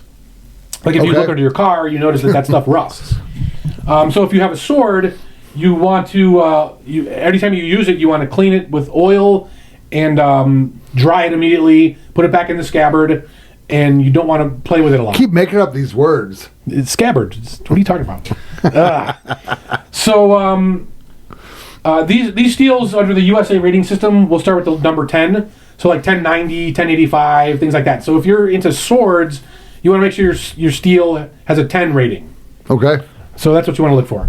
Cool. So the steel that's important for knives is stainless steel. Okay. So now what makes it stainless? Well, actually, it's not just iron and carbon Which anymore. I don't know that answer. Yeah, there you go. So you're going to learn something today on Canary in the Cage. I will remember next week. So at its most basic, steel or stainless steel has chromium in it. The element chromium. Oh, and okay. if you think about chrome is what makes your car shiny. No, I got that right. Yeah. So if you mix a little bit of chrome in, it retains that rust resistance. And chrome is hard enough to where it doesn't damage the quality of the steel. And it makes a pain in the ass to drill through it. I drove stainless steel versus iron. I did the drill iron. And some stainless steels have other elements such as molybdenum, nickel, nitrogen, vanadium. It gets very complicated with some of these modern metallurgy labs. Yeah. Like they fucking all they do all day is just mix different levers and pull the levers and see what steels have good qualities. And it's actually fascinating what the stuff they do. So stainless steel, it's not immune to rust. It's just resistant to rust. So if you have a stainless steel, if you get in the right conditions, it will rust. Like sitting in salt water, that shit will rust. Oh, okay. But it is ideal for knives because knives are often used in the elements, right? You use them to cook in your kitchen. Like you have wet stuff and you're washing it and this and that. And then like a regular pocket knife or Bowie knife, you're hunting, you're cutting animal parts, you're whittling. Do you whistle while you whittle? Of course. It's exposed to the elements a lot, so they need to be able to resist rust. Right. And then so stainless steel actually sacrifices a little bit of the hardness and edge retention compared to like the high carbon steels. But that's not a problem with knives because you can just sharpen your knife. Right. Or you get a whetstone, you sharpen it up a little bit. The knives are most knives are cheap. They're meant to be disposable. Like you stab somebody, you leave it in as long as your fingerprints are on it? Okay, yeah. And, wear gloves. That thing's going to rust, It's going to rust. It's not going to be useful anymore. Blood's very acidic and it will break down. So there's actually a lot of different steels for knives. You could list hundreds of them, but I just a couple that I like. They have good qualities. VG10, which comes from Japan. That's very good for chef's knives. They do make the best chef knives in Japan. They do. I actually have quite a few of them. CPM, which is an American company, they make S90V, which is a really good steel. And I think 2 years ago they came out with MagnaCut, which is all the rave in the knife world. Like it's like the super MagnaCut. Steel. Yeah, I haven't got a MagnaCut blade yet, but apparently it's like the best of all worlds. Okay. So Sweden makes one called LMAX. Which I don't know the details of it, but again, it's a really good steel. And then in the USA, we also have the 44X line or the 4X line. So like there's the 10 line, which is their spring steels. Okay. The 4 line is your stainless steels, and that's like your budget option. Wow. So okay. 440C stainless, 420C stainless. These are kind of garbage, but you know, if you're just using a everyday knife to open boxes, like. But I mean, in prison, it would work as a shank. So don't worry of course. about it. I mean, that's really all that matters. And there's also other steels, like industrial steels. So these like start with the letter D or O or L. D2 is a popular one for knives. You know, they make hammers out of this stuff and other, shop tools like drills and drill bits and all that stuff. So these are very hard and they're also prone to rust. But one thing that they do is they make modern Damascus. Now, so the original Damascus was natural to the process of making it, whereas modern Damascus, what they do is they'll take 2 different types of steel, usually a stainless, and then either I've seen an those, industrial or a spring steel, and they weld these 2 blocks together, and then they'll heat them up, hammer them out, fold them over, and then the more folds they make, the more patterns come out. So that makes sense. Okay. Again, modern Damascus, the pattern comes from how you fold the steel. And some guys even do crazy shit like put copper in there, to have like copper. Yeah, the vein. Yeah. And like you can get some really beautiful patterns out of that. That's cool. So like somebody stabbing me, I go, that's a beautiful knife. Okay.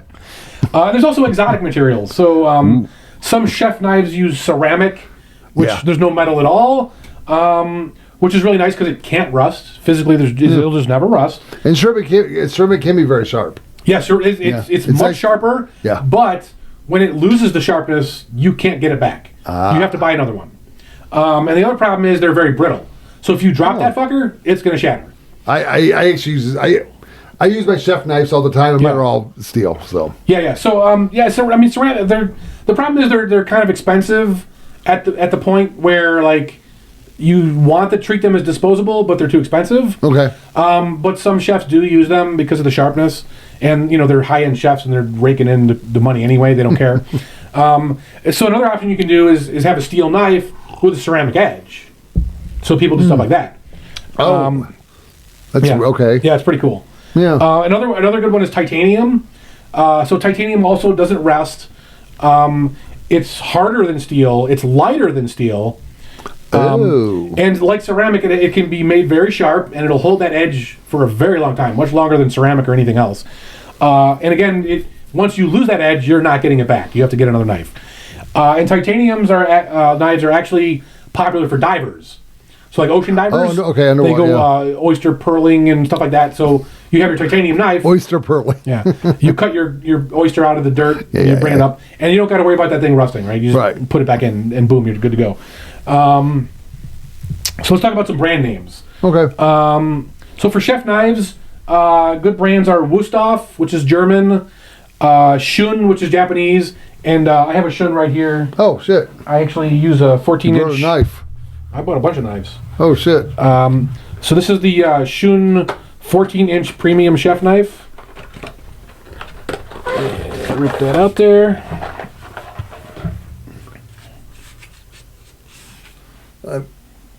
Actually, I do. Okay. Yeah, so I recognize the symbol and the makeup. Yeah. Of it. So a lot of chefs love these. I love it. This is VG10, VG Max, which is similar to VG10. Handmade in Japan. It's got walnut handle. Full tang, which is any good chef knife will have a full tang. Okay, that means when the steel goes all the way through the handle. Yes. Yeah. If you want to take a look at that. I do want to see that. I love Shun. If you can afford it, grab a Shun. And you don't gotta get the premium. You can get the regular version. I think they're like $150, $200. I like the balance. Yeah, it's wonderful. It's got nice weight to it. And 14 inch is pretty big. Like you probably only need 12 inch or 10 inch. But you're not Giuliani any carrots with this one. I do. With this? Oh yeah. So other good ones are Victorinox, which is the Swiss Army knife company. Oh, this is a beautiful blade, though. Yeah, it has like dimples on it. I love it. Thank you. Put that over there. And Henkel's, J.A. Henkel's. Hey. I think they're also out of Germany. Actually, I've heard that name before. Yeah. Those are good brands for chef knives. And then for pocket knives, you got your Benchmade, and I have a couple Benchmades here, which these are actually gold class Benchmades. which are their premium line for collectors. I'm a big chef. I mean, I like to cook a lot, and I love my knives. So, I'm kind of a geek here. So, but yeah, Benchmade's a super high quality brand, and it's an interesting sheath for a cooking knife. These aren't chef knives. These are Bally's. Oh shit! Yeah. You brought the real stuff. Now, are these legal in Nevada? Everything is legal in Nevada. Check your local laws wherever you live. Butterfly knives. But everything is legal in Nevada. Let's see if I can still do this. You're terrible. Well, it's been a long time. Yeah. Yeah. Yeah, so this is the 5191. I'm a kid of the 80s. I know my way around butterfly knives. And this has carbon fiber handles with mother of pearl inlays. It's got titanium liners. And it's called Damasteel, which is the blade. And Damasteel is a powdered steel, a powdered Damascus steel made in Sweden. Yeah. It's proprietary. So what they do is they take little powder steels and they put it in a machine and they pressurize it almost like making a diamond. And boom, out comes the steel. And if you feel the blade on that, it feels like butter. It's like smooth as butter. It's very light. Yeah, well, it's carbon fiber and titanium. No, I know, but it's yeah. The ones I'm used to are a little more tighter here, which probably means they're cheaper. Yeah. And I actually have two of those. They only made 100, and I got two of them. And then this one's the 51-121. This has titanium handles with carbon fiber inlay, and then the blade is Damascus. I forget who made the Damascus, but you can look that up online. It's yeah. So this is forged Damascus. Okay. So that's my two Benchmades. No, I did not know you had a knife collection. Oh yeah, I have a huge collection. Doesn't surprise me, but so Spyderco is a great brand. I got a little Spyderco folder over here somewhere. Where'd you go? There it is. So this is a Spyderco Delica folding knife. It's got their signature thumb hole. It's got titanium scales. It's got a clip that's reversible, move in any position, and a Damascus blade. Nice.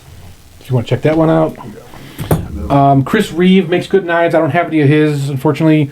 CRKT, I don't have any of those. Kershaw.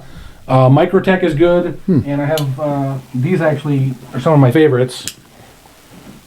This is like a boot knife.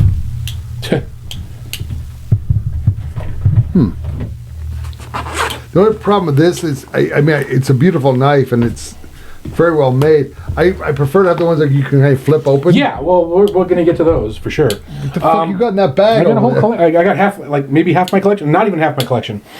So this is by Anthony Marfione. He was the founder of Microtech. So this is a folder. It's got carbon fiber scales, titanium liner and clip, and then the blade's titanium. Oh, nice. So feel that blade. Tell me what it feels like. See, the whole knife alone is very fucking light. Yeah. That's what I might be able to with my thumb. Oh, yeah. Yep. Oh, I love that blade. Yeah. So what does it feel like? I mean, it's very smooth. I mean, I'm not really up on my metals to know, but it feels like plastic. Oh, that's what you're going for? Okay. Yeah. So it freaks me out every time. It feels like plastic, like it's like it's gonna fall apart, but it's titanium. That shit ain't going anywhere. So this is another Anthony Marfione. This one again has carbon fiber scales, and this has a carbon fiber inlay in the blade, which is Sanmai Damascus. And what Sanmai is you take your Damascus billet and you only fold it once, so that the inside is one type of steel and then the outside is another type of steel. Really? Yeah, and this is how Japanese swords are made. They essentially fold it once, and the inside is a hard steel and the outside is a soft spring steel. See this? And it's got the glass breaker. Yeah, I love that. Oh, I was thinking about forehead breaker, but okay. See, this one you can see. Yeah. Well, I like that. And then my other Microtech. So this is an out the front switchblade. It's carbon fiber.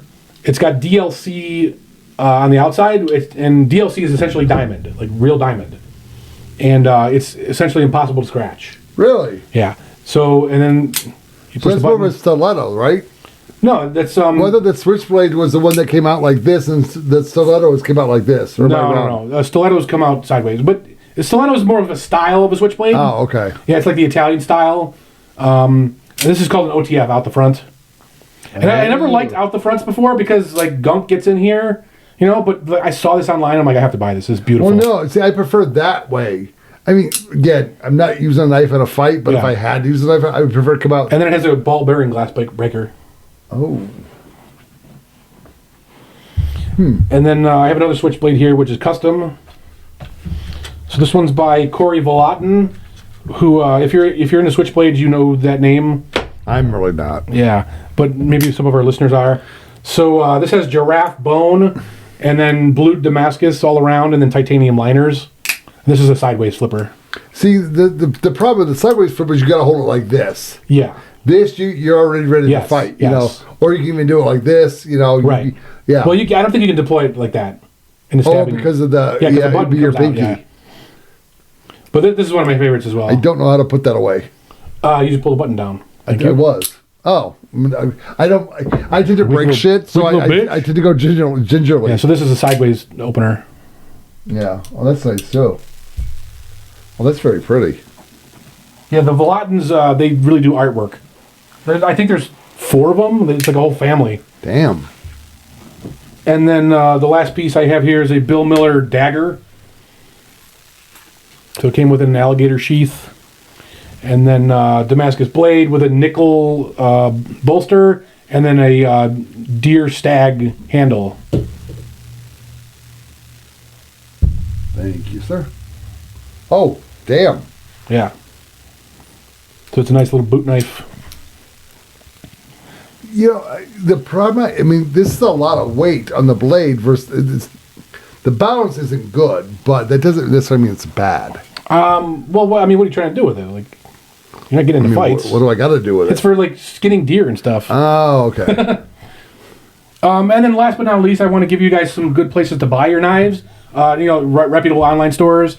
GPKnives.com. That's where I go for all my basic knives, like your basic Benchmade, Spyderco, stuff like that. Very reliable. And then for more higher end stuff, there's AdamsKnifeWorks.com. That's where I got most of all these things. They're super reliable. It's like a family store back in Illinois. I don't know if you can say. That's a beautiful blade. Yeah. That is some really cool craftsmanship. Yeah, a lot of these are custom made. No, I know, but this one in particular is just. This guy pumps out stuff on Adams Knife Works. So yeah, go to AdamsKnifeWorks.com and just find something you like. You don't got to spend a lot. You can get the basic model. You don't got to get the gold class or the art pieces. It's just whatever you're into. Just get something reliable. Like the $100 to $200 range. That's going to last you your whole life. Right. And that's really all you need. Well, who's the knife maker? I believe they're out of Washington State. Their knives are guaranteed for life, and they will refund. They'll give you a new one if something happens to it. Interesting. I used to have one of their knives. I'm not sure. Ironically, they won't give me a new one unless I can produce the old one. Well, obviously, you can't just give them away. But they were a solid knife, and I used it more in the work environment. Okay, it's like stripping wires or doing shit like that. But yeah, that was a badass knife. Good knife's good to have. And then if you want like super high end artwork, go to ArizonaCustomKnives.com. Oh, okay. This stuff you're talking like $10,000 or more. Oh, I mean, but they're fucking beautiful. Like that's gonna be like my retirement gift to myself. Yes. Yeah. So find yourself a good knife. Make sure it's nice and reliable, and that's all I got. Awesome, man. That was a great educational piece you got there. Although it did remind me of something funny. So my wife, I don't think she does it anymore. She used to blow glass a lot. Well, I thought you were going to say something else there. Okay. Well, no, that's where this story's going. How do you not know me by now? Okay. So, if I was ever like a work function or just around people I didn't know that well, and they're like, "Oh, where's your wife?" I'm like, "Oh, she's blowing glass in her glory hole." Now, she was. I mean, that's what she was doing. But the look on their face when I said those words, they're like, because all they heard was blowing, glory hole. And they're like, what? So, yeah, blowing glass is interesting. Something I would like to check out someday. Oh, dude, no. I mean, I've never done it. My wife has a lot. And I think we still have the kiln. She has a kiln too, so she'll make them in. No, she used to make all these beads and stuff because she was a jewelry maker for a while. And it got to the point where it's like, oh, I'm $10 for my bead that I hand blown, or for a quarter you can buy the one that looks similar to mine, made in China. So what are you gonna do? Yeah. All right. So actually, all I wanted to talk about today was securing your home. Okay. Violent crime is up all over America, whether you believe it or not, because the FBI is not necessarily reporting it. They are not reporting crime from a lot of states because they don't want to make the Democrat Party look bad. But crime is up. If you don't believe me, go to town. Go to downtown and walk around. You'll see. It's a little bit out of control. So I just want to touch on securing your house. If the criminals want to run around downtown and rob people, that's up to them.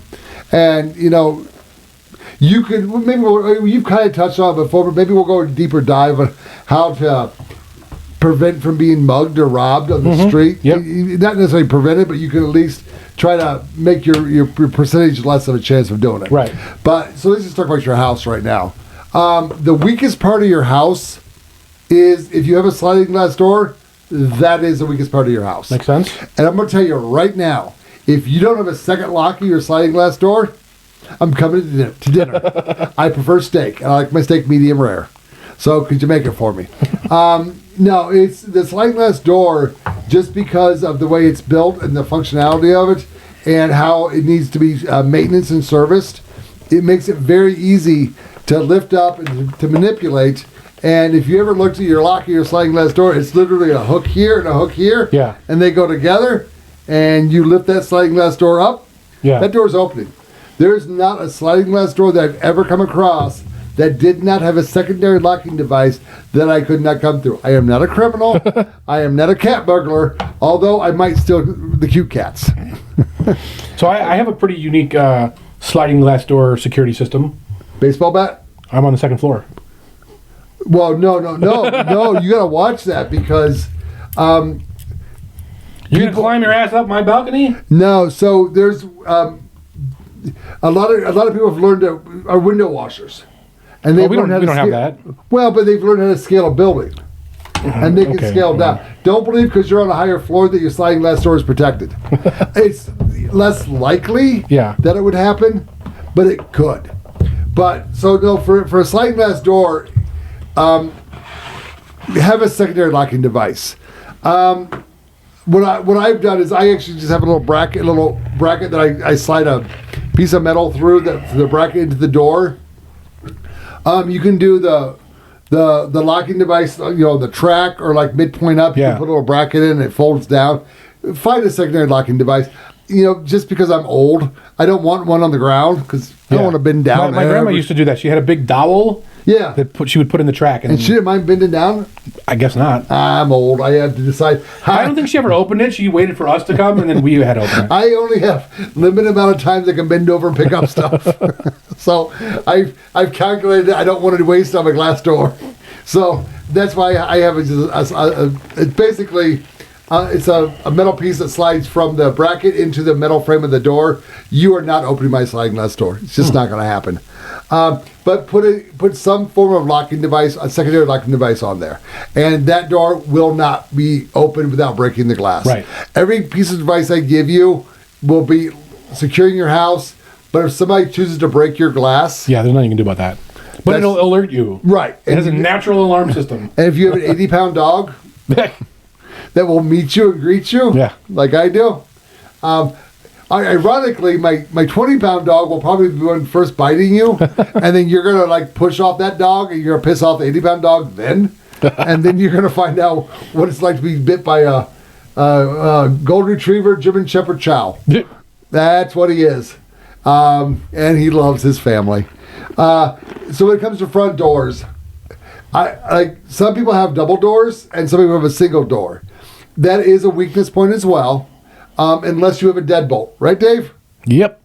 Do you want to tell yours little story? We can. Go ahead. So yeah, I keep my keychain on a separatable, piece. Yeah. Where I have my car keys on one and then my house key on the other.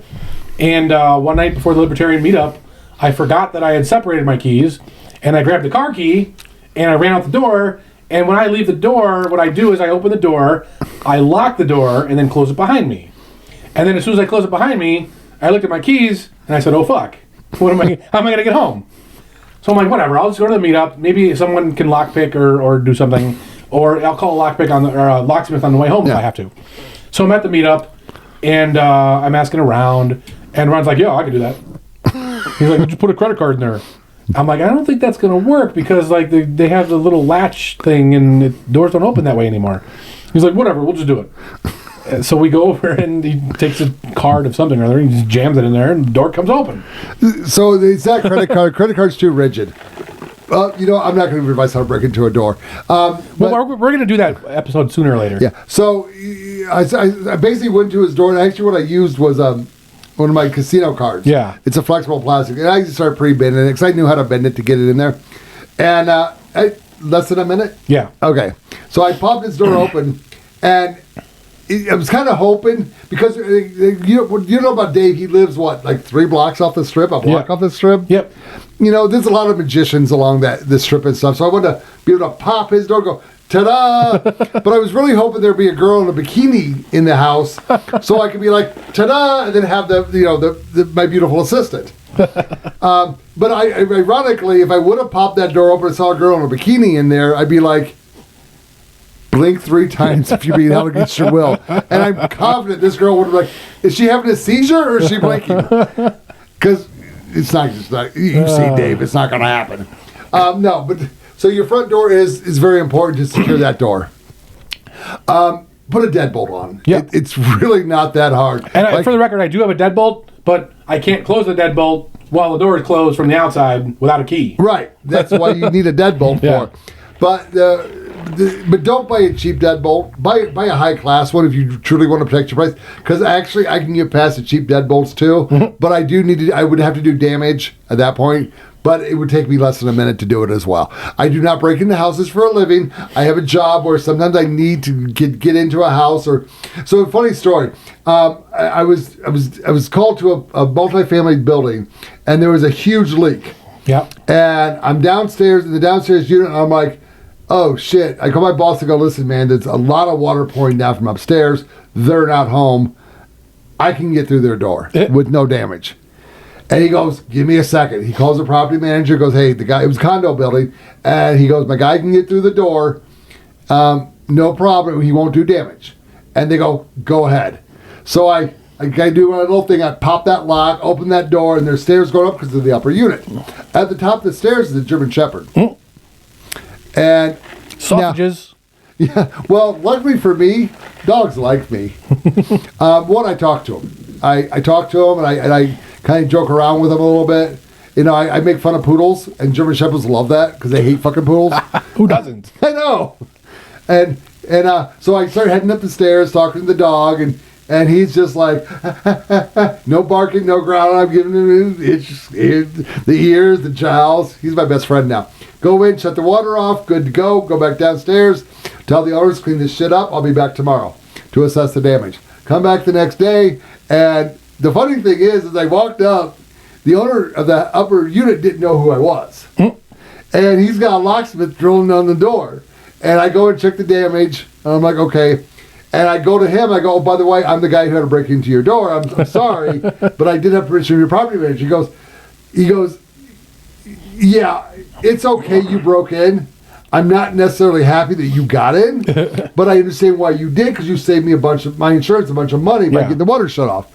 He goes, but I have a few questions. I go, what are they? He goes, how did you get past my door? I go, well, you didn't have a deadbolt. Yeah. And the locksmith is like, yep, no deadbolt. And he goes, okay, fine. So the deadbolt, so the get through the door was easy. How did you get past my dog? I go, dogs like me, dude. I go, I just have that thing that, I don't, they just like me.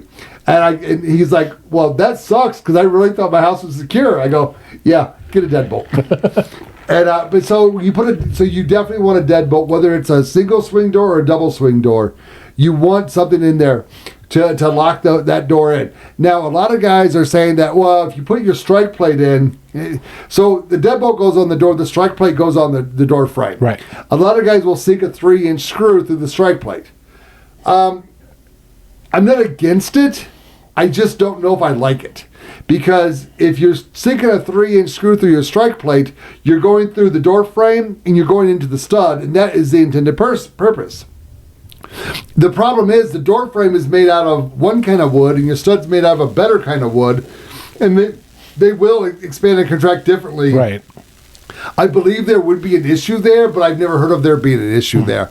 So maybe try it, maybe don't. That's up to you. But if you got a deadbolt, Medico probably is one of the better ones. It probably is the best one out on the market because it's unpickable. Because it's just got pins going in like 3 or 4 different directions, so you would literally have to like spend some time to actually pick it. I don't think anyone's ever picked one. But in all honesty, just a good deadbolt will protect your house. Now, the important thing about a deadbolt is what I call the bolt, and that's when you turn the deadbolt, it goes into your door frame. Yeah. Now, the reason it's important to have a good one is I've had issues where the deadbolt was thrown and I still need to get in. So I get 2 little pry bars and my cordless sawzall. And now this one I'm gonna make some marks and I'm gonna do some damage. But I have to get in. You just pry that door and that frame a little bit apart, drop your sawzall down that blade. They're always cheap pot metal. Goes right through it. So you really want something that's hard to that brings us back to steel. So you got to check your steel types on your deadbolt. Exactly. So find that Japanese guy who's like, steel. I got the best deadbolt out there. It's uncuttable. I don't have a Japanese accent, so I really can't do that very well. But I think you get the point. That one might get us banned. I love the Japanese people. I love Asians. I love everybody. I don't give a shit. No, so you want to secure your front door, and they also make those locks where you can, but then you go over your doorknob and go down at an angle. I mean, hell, you can even have you ever pinnied somebody in a room? Wait, what? Pinnied somebody in a room. Oh yeah. We did in college. You hit that reveal, you start shoving pennies in there. Yeah. So there's multiple ways of securing a door. Now, the only issue I'm going to tell you, if you have health issues, you might not want to make your door impervious because the fire department may need to come in sometime, and you want to at least allow them the ability to get in to save your ass if you can't unlock the door for them. But, I mean, you got to weigh the pros and cons with that. Am I going to die of a heart attack, or is somebody going to kick, or is some is one of the 40 million illegal immigrants going to kick my door in? Am I pushing a weird agenda here? So I've heard that with respect to kicking the door in, if you just get longer screws for your hinges, that'll actually help a lot. I could be wrong. I don't know. So sure, it will help, but the reality is, the force of so it all depends on metal door, wood door, metal frame, wood frame. Okay. There's a lot that plays into that, and I even think I posted on X some idiots. The police department, they're like cutting the door like in different directions. Yeah. Like, oh, we're getting in. Dumbasses just cut around the fucking lock and push the door in. Walk in and ask for dinner. So if someone wants in, they're going to get in, but yet the fire department's not going to carry the tools necessary, like saws. But I guess they have other tools they could use. Yeah. They have what I call the master key, and they just it's a big old pry bar. It will get in. Yeah. But you also, if you have a medical issue, you don't want to deal with an unlocked door while you're at the hospital. So you got to kind of balance that kind of stuff with security, based on if like I'm not elderly, and I don't think I'm going to have a medical incident, although I smoke and drink and eat bad food. So who knows? Got to roll the dice on that one. But yeah, so you want to kind of balance that out. If you're home, you can secure it a little different than when you're away. But there are people that are desperate, and crime is up. So I would say protect your house best when you're in the house, and find a way to protect it when you're not at home as well. I happen to have a couple dogs and a couple of attack cats. They love us, and they're going to protect us. Dogs and animals are good too, like especially with the dogs. my big dog, he's a beautiful, playful dog. He will get he has stopped a few people, friends of mine, from coming through the door that were unaccompanied with a growl. But yeah, so you having dogs are actually not a bad thing because criminals will go to the house without a dog. So they're not bad to have, and they're fun to play with. They really are. Hey, you got to pick their poop up, so what are you going to do? And then your windows. Again, a window could be, there was that video, the video I posted, it was breaking through the window. Yeah. And it actually took him like multiple hits. Yeah. I don't know what that guy's problem was. You get one of these fancy knives with a glass breaker, right. Boom. Right, but if you have one of those fancy knives on the other side, he sticks his head through, you bury that thing deep right inside his skull, problem solved. His head's in, you stabbed his head, it's not a crime in any state at that point. But know your state law as well, of when you can protect yourself and not. Because some states are sidewalk, property, you can kill them. Some places are, they have to be a threat at the door, and some states are, they have to come in your house. Mm-hmm. So know how to protect yourself as well with that as well. When it comes to windows, again, breaking the window, you really can't protect that unless you really want to get serious about home protection. Replace all your glass with Lexan. Yeah, they're not coming through. Well, yeah, but isn't that that's more insulated, right? Or is it less? Probably less because a thermal pane window, whether it be a double thermal pane or a triple thermal pane, you've got the gas in there. Yeah. But Lexan is a solid piece of it's a type of plastic. It's not plexiglass because plexiglass will yellow where Lexan won't. Right. Expect to pay higher heating and cooling costs. But expect to be protected so it doesn't break your house. But again, weigh the pros and cons. But you also have windows. The windows are going to be sliders or up and downers. There's actually technical double hung and sliders. Up and downers are probably the best way to describe that because you can secure those as well. I choose to use just little brackets with a little set screw, and I put it where I want it, and I can turn that set screw, and that also allows me to be able to open the window an inch or two if I want to get some fresh air coming through. So it gets some flexibility. And only what was that skinny guys from Fat Albert, that really skinny dude? Oh, Jabbermouth. Jabberjaw. I haven't seen that. Only he could probably slip through there. I guess I should have researched that too, but that just popped in my head at the end. But the reality is, you still want to be able to open your window a little bit to get some fresh air. Because, I believe the hotels here in Vegas are this way as well as the city of Chicago. If you had a high rise, your window could only open 4 inches. Huh. And they said that a lot of that as well, it's so we can properly pressurize the building and control the HVAC costs. No, it's not. So you don't jump out the fucking window. We get some jumpers here in Vegas. Yeah, we do. Yeah. Never hits the news, trust me. Yeah. There's jumpers here. We've had jumpers in Chicago as well. Ironically, quick little story is, bad story. Not funny, don't laugh. I worked in a 60-story building that was known for jumpers. At one point, a lady hit the pool deck, and about 30 seconds later, a broomstick hit the pool deck. What? When the cops investigated the husband, he's like, well, she was trying to clean the spider webs off the outside of the window. Yeah. Well, why did gravity, have you ever tested gravity? No matter what the weight of it, it falls at the same... there's air resistance. Okay, so if you do a piece of paper, it's going to float. But a broom should roughly a rock be the same. And a brick are going to fall the same rate. Yeah. And a broomstick and a body are going to mostly the same. Fall the same rate. There's not going to be a delay of a broomstick. Wait, did I just say there was a murder? Because they didn't charge the guy with murder. Was he a city councilman or his last name Daly? I'm sure he had an envelope ready to slide over to the police. But it's not funny. But at this building we dealt with death a lot. Yeah. So the way my staff dealt with it was we kind of made jokes about it. Other than that, just secure your house. There are different options you can use based on how your house is set up. Trim back your hedges, make it so not appealing, light everything up. Cameras and alarm systems, they do help. I'm not necessarily a big fan of cameras and alarm systems, although I do have them. But that's on my wife's side, not mine.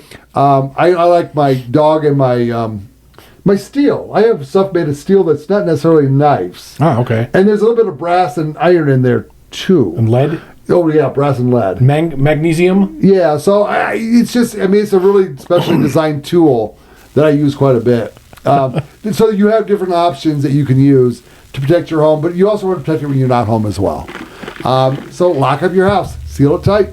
All right, people. I think. I don't even know how long this podcast went. This doesn't seem like a long one, but I think it was a good one though. Hour 45.